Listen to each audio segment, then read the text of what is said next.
Welcome to Snapshots, the show where I sit down with special guests and we share thoughts, experiences, and stories, no matter how ridiculous or how boring. I'm your host, Pillot, and I'd like to thank you for tuning in. Now, this is the very first episode of this podcast, and I'm very excited, first and foremost, because it's the first episode, kicking things off. Secondly, because I'm joined here by a very special guest. She's a good friend of mine. In fact, she hardly needs an introduction. So let's just start without her. No, I'm just kidding. My guest today is the one, the only Jolee Cobb. Woo! So Jolee, you want to talk a little bit about who you are? No, I'm nobody. I'm a nobody. Okay. No. Well, I'm from California. Right? That's pretty cool. That's all I got going for me. Put that on a resume. I guarantee you got something. I know, because then people see it, they assume smiling and sun. And that's what I bank on, too. You walk into a room and there's just a cloud of dust over your head. So that's New Yorkers, though. Same. Yeah, for sure. I can relate to that one. Okay. So essentially, each episode will be a conversation. Each episode will have a theme. I'll have a guest over, or I'll have a guest with me. We'll sit, we'll talk, and I think it's fitting that because this is the first episode, that today we talk about firsts or beginnings. What do you think about that, Jolee? Well, that's a first.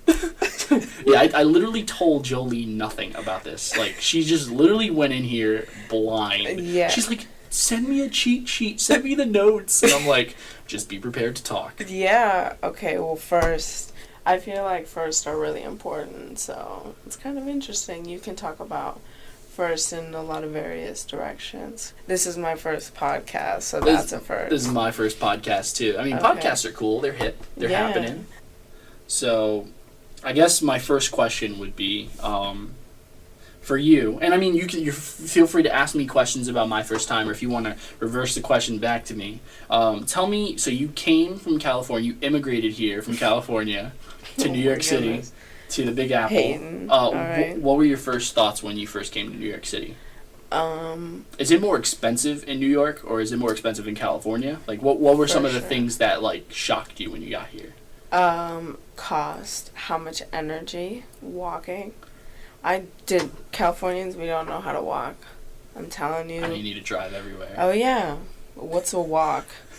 Like, rich people that have free time. Like, it's here. I was tired. I was like, why am I going anywhere? That was a first. But, I mean, people have to do that. Didn't you see Up? Right? No. Oh, my God. Oh, I'm such a disgrace to film buffs. Didn't you see WALL-E, where they all, like, in the future, were all fat people in chairs? Uh-huh. Yeah, I would understand that here. Because walking around gets, especially during the winter, you're like, oh my God. That's when you really start to hate yourself and the life that you chose being outside. All right, so tell me about your first winter. How was that? I mean, waking up to the sun every day and then just seeing a snowflake fall, and you're like, what is that? No, I knew what it was. I've seen snow before. I'm not an idiot. It doesn't have to be the first time. Doesn't mean I've never seen it. Okay. In a picture. Okay. No, I've seen it in person too. No. I think the worst part about winter was finding that it gets dark so early. Oh, yeah. Like, here it gets dark early. Yeah, that is true. That is a fact of life. 3 o'clock. Day is gone. Oh my gosh. It gets sad. I mean, it's New York. Seasonal depression. I think people are sad for other reasons in New York, Yeah, but that's a different conversation for a different day. But, like, being outside is painful. Skincare. My fro gets a little difficult to take care of. Dry scalp is a thing, I'm telling you. Only in New York. Not in California. Californians do not have to worry about dry scalp. Oh my gosh.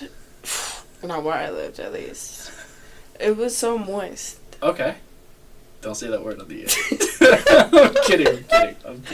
Okay, so the air is humid. Okay. There we go. Humid.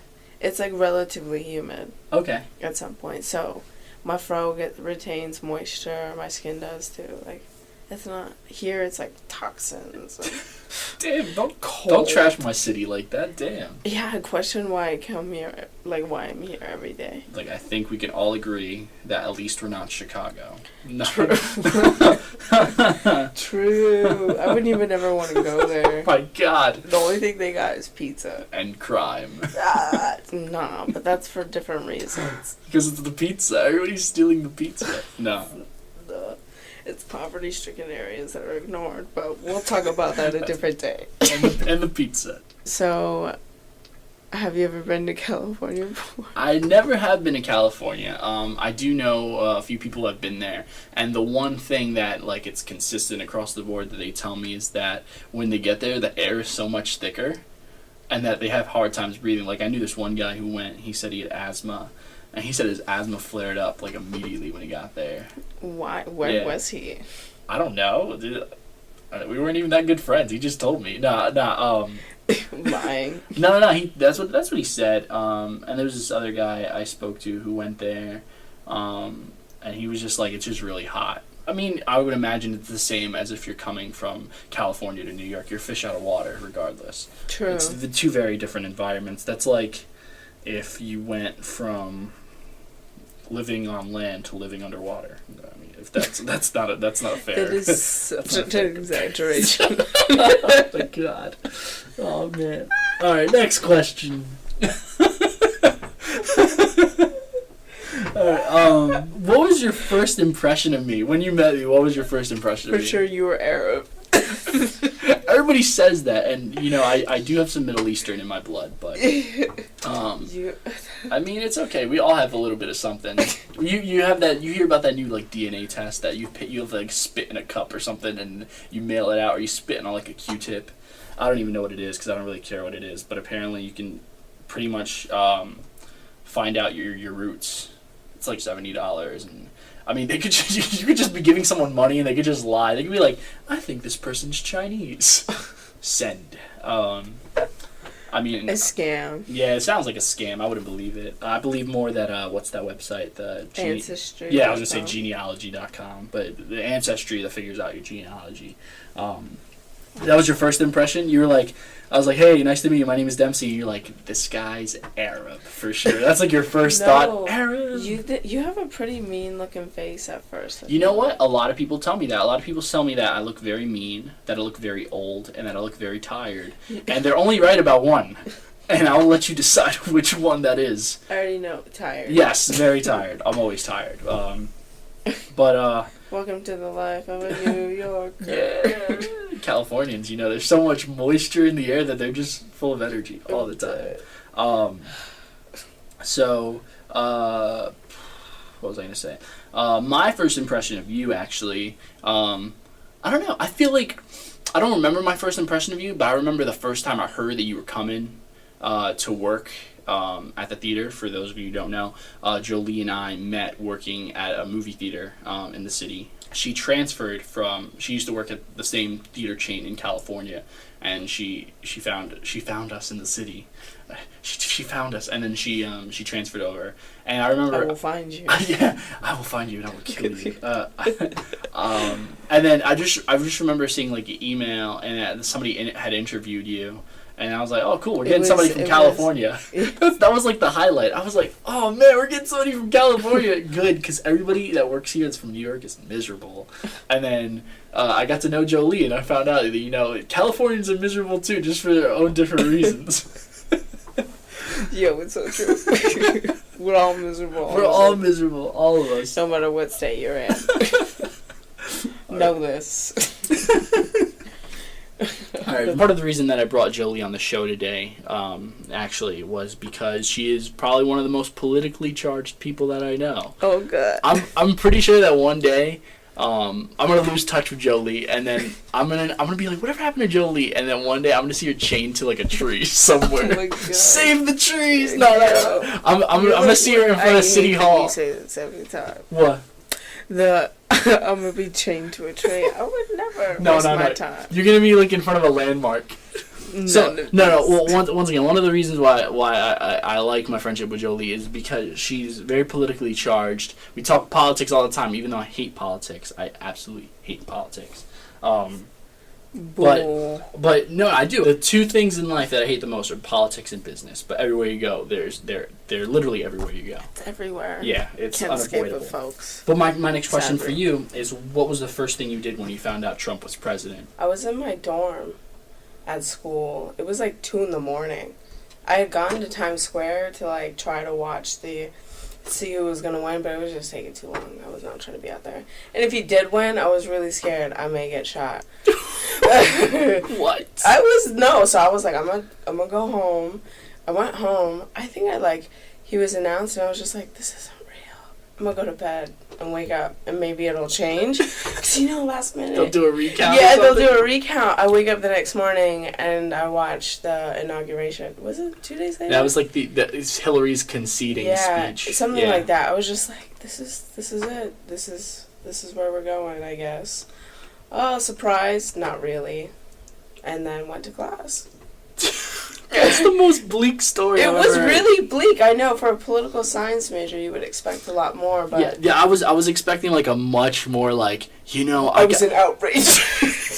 Burned the school. No. I started on my picket sign immediately. That was actually the next day when the rallies were officially started. Okay. So then I guess after that, I went to, because, I went to Fordham, so it was right by his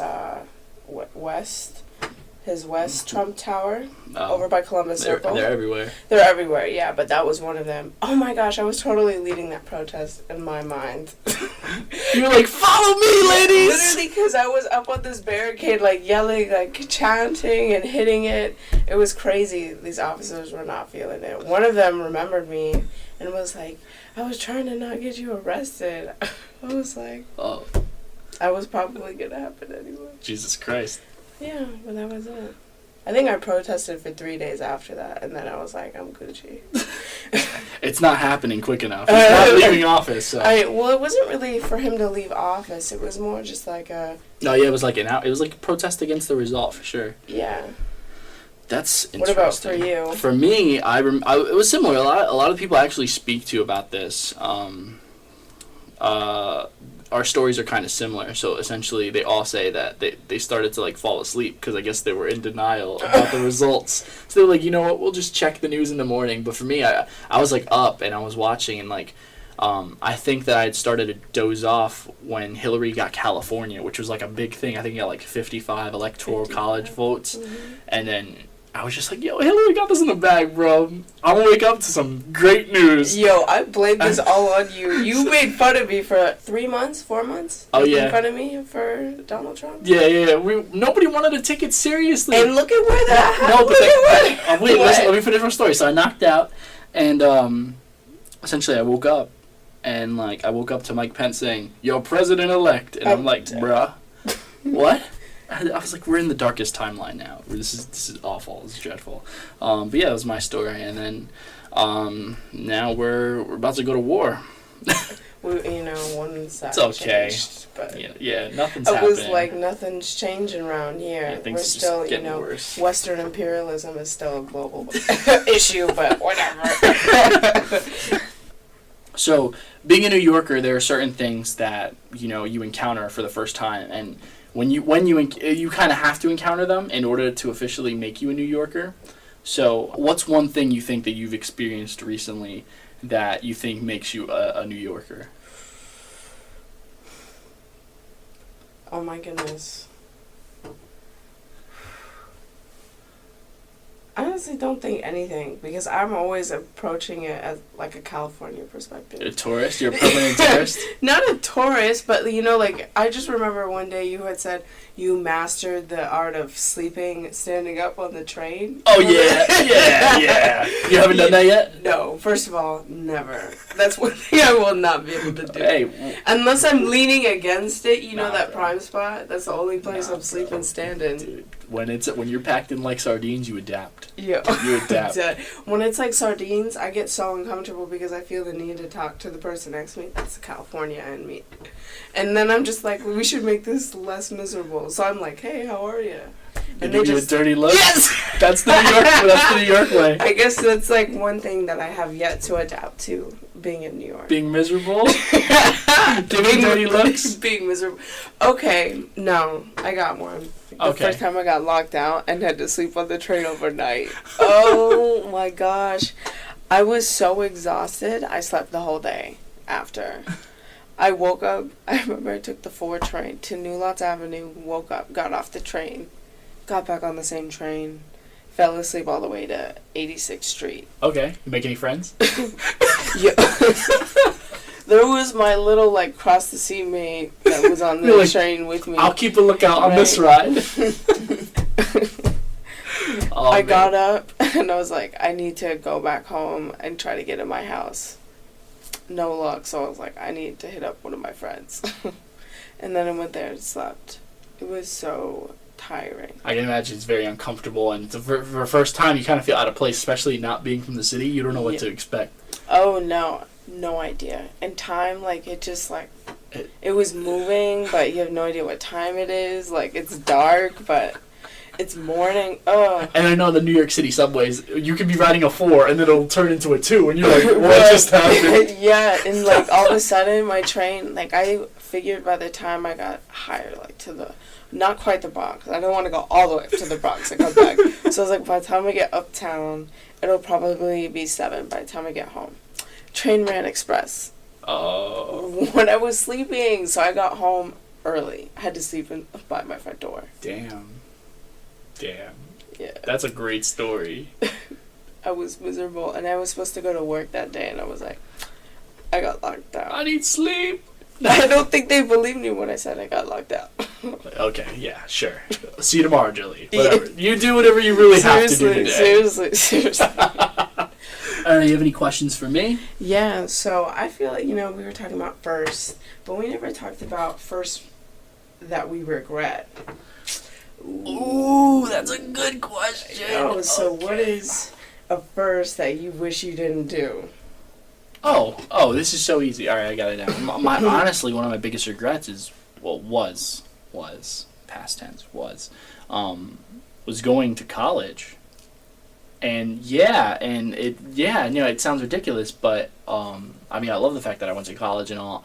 But like after I graduated, it was after I graduated because, for the first month I was like, okay, this is cool. I don't got a job, but let me start applying. And I'm a graduate. Then I started applying, and no one's getting back to me. And I'm reaching out to like all these people that like I met like while I was in college that promised me like, oh yeah, just write your resume, send me an email. Submit your resume, send me an email. And none of them got back to me, and then like I actually come to learn that like it really is who you know, and that's how I got the job that I got now. It's actually through people I know, and I feel like that's like for a long time it took me a while to really just come to terms with like, damn, it really is who you know. And then like me wanting to do film, it's like even more difficult. Not difficult, but because like you don't have to go to college to do film. I feel like I just went there to blow 4 years of my life. Oh my! I know it sounds terrible. No, it's low-key true though. Because literally, all you gotta do is work on film sets until you meet the right people. And it's like I also feel like school provides a buffer period between adulthood and what we do in it's what is the word I'm looking for in like childhood. No, yeah. Well, and I'll tell you why. Like I said at first, I was very angry. But this is a very, very brief time. I eventually did find a job, and unfortunately, I was working at a movie theater, and it was because I had already worked at a movie theater, so I knew somebody who connected me back with my old job essentially. So it wasn't even like a brand new job, and I wasn't putting any of my skills to work that I had learned in college. So that's partly why I resented going to college. I was like, well, I want to spend 4 years to do the same thing I've already been doing, but then. Eventually, I just came to terms with the fact that, like, while I was doing the same thing I had already been doing before, I wasn't the same person that I was before. And I was thankful for that. So college made me a totally different person, and that's why I kind of shrug off that regret, because I am not the same person that I was before I went into college. I'm a totally different person. Had I not gone to college, I don't think I'd be the person I am today. And I'm thankful for the person I am today. That makes sense. Mm-hmm. What about you? What's your first regret? Or one of the first things that you regret? Right. That's more appropriate. Probably, I think leaving home early, really early. I mean, it was cool. Oh, you said you immigrated over here. Remember? No, he's not kidding. That's why I'm trying to go back. I know. I came here mad early. I was just like, I know what I'm doing. Oh my goodness. You never know what you're doing. No, of course not. You gotta be like 30, and then maybe you might know what you're doing. Maybe. No, I did hear that 30 is the age where like all your experience in life kind of comes into perspective. That's what I've heard. 30s is lit because you're like. We'll see when we're 30. We're broke. I know. This was like. You figured it out yet? Nope. I'm still in that box. That train car. Yeah. It's way up to 140. Yeah. For sure. No, I'm traumatized. But probably coming over here early, I feel like I could have saved a lot of money. But I'm also, like I said, really grateful. I don't think I would be the same staying home. Yeah. It would be different. Like, I think I would just be more angry with the world while being in New York. I've actually come to accept it a lot more. And, like, realize that was a bad idea. But at least, I've, like, adapted to it. So that's pretty cool. All right. Cool. For sure. What was it like for driving for the first time? For the first time. Whoa. First time. I wasn't used to it. It took me a while to get used to it, and then. Yeah, especially as a New Yorker. That's why. Because I feel like I drove a lot. I learned to drive in like New York, in the Bronx, but I didn't really start driving like fluently until I was like when my parents lived in Long Island. Fluently. Yeah, because I would argue to the very end that driving is like a language, bro. I refuse. I disagree. It is. That's why they have the middle finger sign. That's like. No, I'm kidding. No, Oh, that's funny. I like that. No, but driving it's like there's nothing like it in the world, and it's a great thing. It's a great feeling. It kind of makes you feel liberated, but until you pay for gas. Not even gas. I would say driving is a great thing until you get into your first accident, and then it's not so great. We got to deal with the insurance companies and stuff. True. But yeah, like I said, driving for the first time is great. Like I said, I think it when you first start to drive, especially when you're on the road by yourself, you feel a great deal of independence. The only thing I could say that's equal to the feeling you get when you drive alone for the first time is when you're alone for your first time in like college. Mm-hmm. Going back to that. That is a nice feeling. You're like, what do I do? Yeah, and then but it was cool. It was cool, I guess. What about you? You drive, right? Obviously, Californians. Yeah. Oh yeah, that's right. You guys need cars. That's right. Yeah, we have to. It was cool. You sure you don't have like an electric bike or something? No. Like a jazzerciser machine? I cannot ride a bike to save my life. Really? The first time, the first time I rode a bike, I was like 12, and I could only go straight. I taught myself though. To go straight? Yeah. I mean, at least I was moving. The one time I had tried to ride a bike again outside of that first time, I like went face first into a bush, and that was the last time I rode a bike. Okay, but yeah, back to driving. Yeah, it was cool. It was fun. I crashed first time into somebody's car. It was a parked car though. I just scraped. This doesn't sound good at all. It was not good. I was definitely really underage when I had done that. I was just driving my dad's car around the parking lot. Did you tell him? Did you find out? Was he there with you? He was there. And so he left his insurance card on the car. Was he mad? No. Oh, that's awesome. I know. My dad is really cool like that. I was freaking out. He probably was mad. He probably was like, go to your room, Jolee. What's up? He's like, God damn it, just got it clean. I know, but my dad's car was like a bucket mobile. That's what we called it. It was like this bright red Volvo from like the 90s. You know those ugly ones? Oh, wow. So he definitely was mad.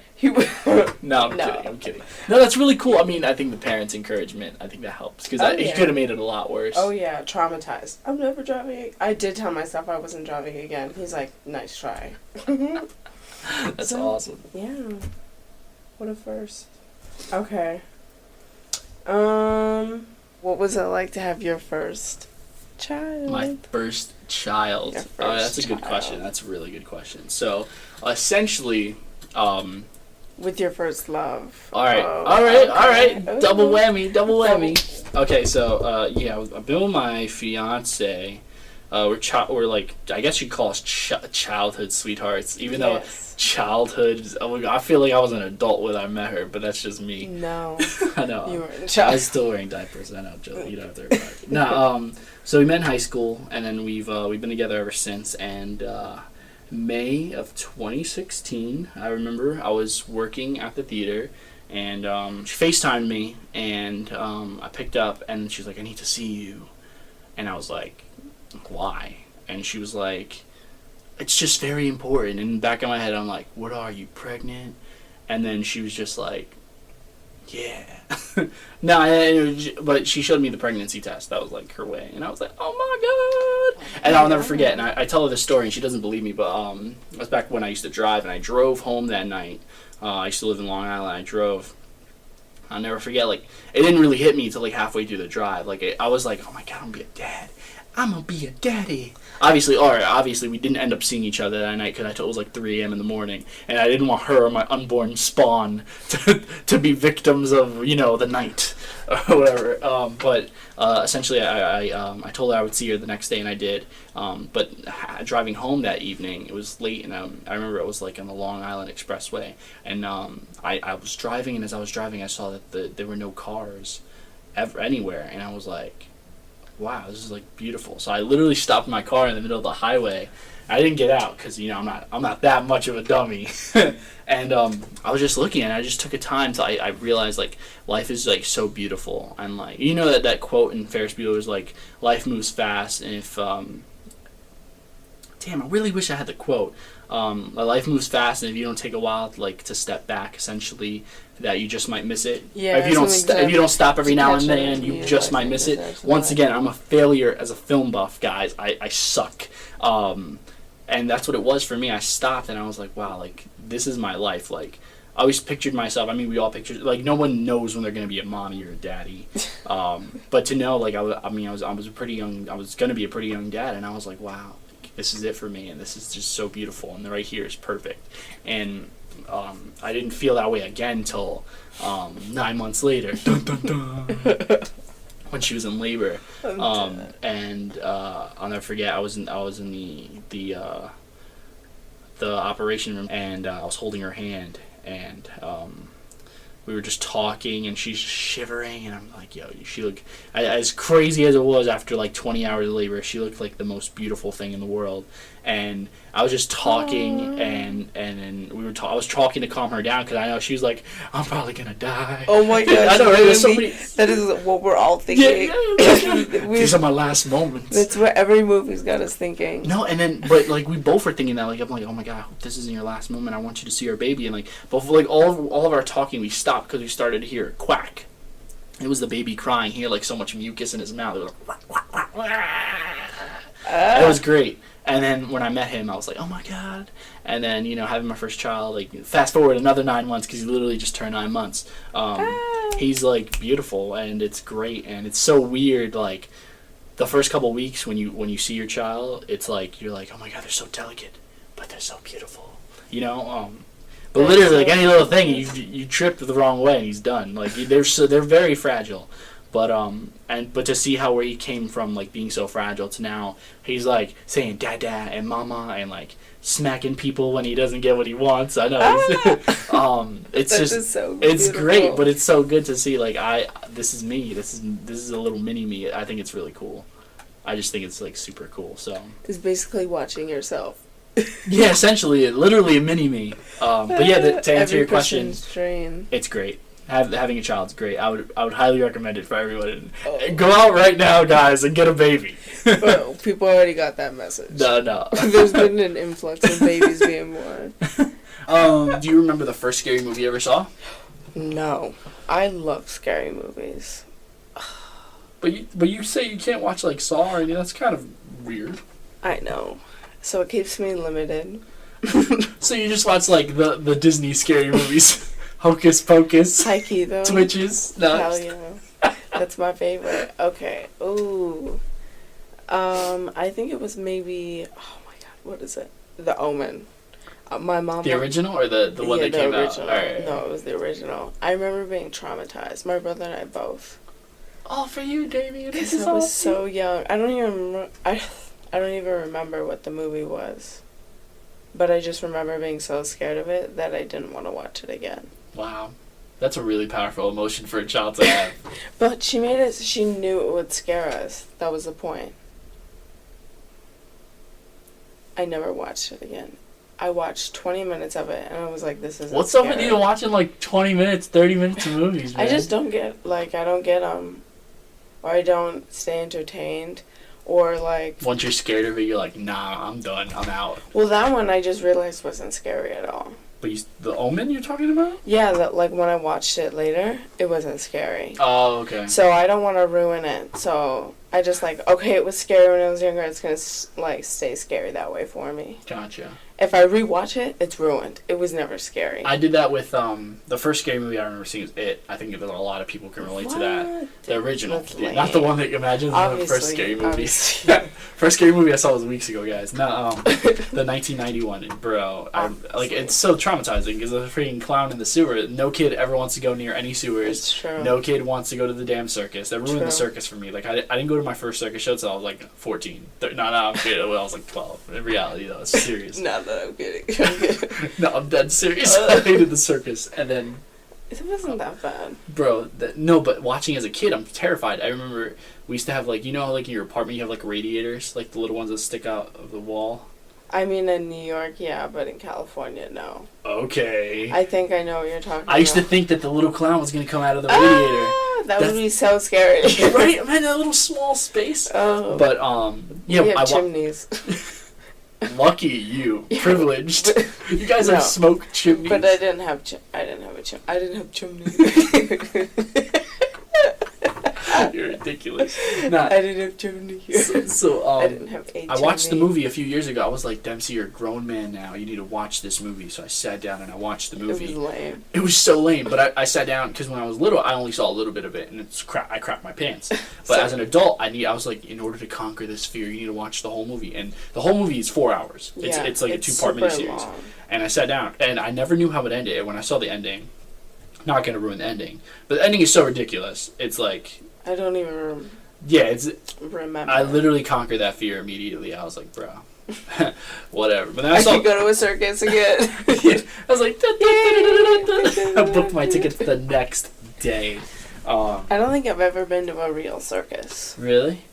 It's a shame. They don't have them anymore. Nah, there's Barnum and Bailey's done. I mean, it's very hard. It's the same thing. They're just they're not I guess a common form of entertainment anymore. I mean, you could blame a lot of the fear of clowns. There's that clown society that they're blaming it for giving them the demise of the. I mean, bro. They're really freaky looking. I think there's nobody who cannot agree that clowns. Can we also comment that they're a racial? Yeah, back to the politically charged. Yeah, of course, because they're a racial exaggeration of black features and meant to be comedic, but scary. I mean, I don't know. I'm more. I think it's just freaky. I'm not scared at the way clowns look. It's just the way they act. And I don't know if you see those videos of the clown. You know that whole movement of clowns that just stands on your porch and just looks at the cameras. It's very common in the South. There's just this whole group of clowns that just terrorizes people by just freaking them out. You ever heard about that? No. It's weird. It's just clowns that just come out of nowhere. And they just stand there. And how are you? No, that's mortifying. They can come in if they really, really wanted to. They can break into your house. No, but they don't. I mean, that's the whole thing. They terrorize by just freaking you out. By just how long do they say for hours or just? I don't know. There's a whole bunch of videos on YouTube. I highly recommend it. If you're ever bored. No, or watch the ending of it. So paranoid. I'd be somebody's out of my balcony. I don't even have a balcony. Okay. So we're nearing the end of the first episode, and I just want to thank Jolee for being on the show. Definitely some interesting firsts came out of this. Definitely some interesting conversations that we had. But we're going to move on from firsts and go on to finals. And I'm going to toss it over to you. Do you have any final questions for me? Okay, so I guess my final question for you is, what are your plans for Snapshots in the future? How are you going to keep it relevant? So each episode, I essentially plan to have a different guest on, and I hope to just discuss different topics and get to know more about people, have them get to know more about me, and share my stories as well as their stories with whoever's willing to listen. And each episode will essentially be me, I guess, just picking a topic that I think the guest could really help flourish, if that makes sense, or a topic that I guess the guest would have a lot to contribute on. Yeah. But essentially, having my first podcast, having the first episode, it was a hell of a great experience, and I appreciate you for coming on. Appreciate you being a part of the very first episode. I'm very thankful for you to set aside time from your very busy schedule to be here. I guess to end the episode, if you have any plugs, any events coming up, if you're DJing, Hot 97 Live on Friday, or you have any social media that you want people to follow you on, or anything like that, you can say that now, I'm a pretty private person. Seriously. Alright, that's awesome. Thank you again, Jolee, for being the first guest on my show. And as always, I'm Dempsey Pillot, and this has been Snapshots. Ba-bumps.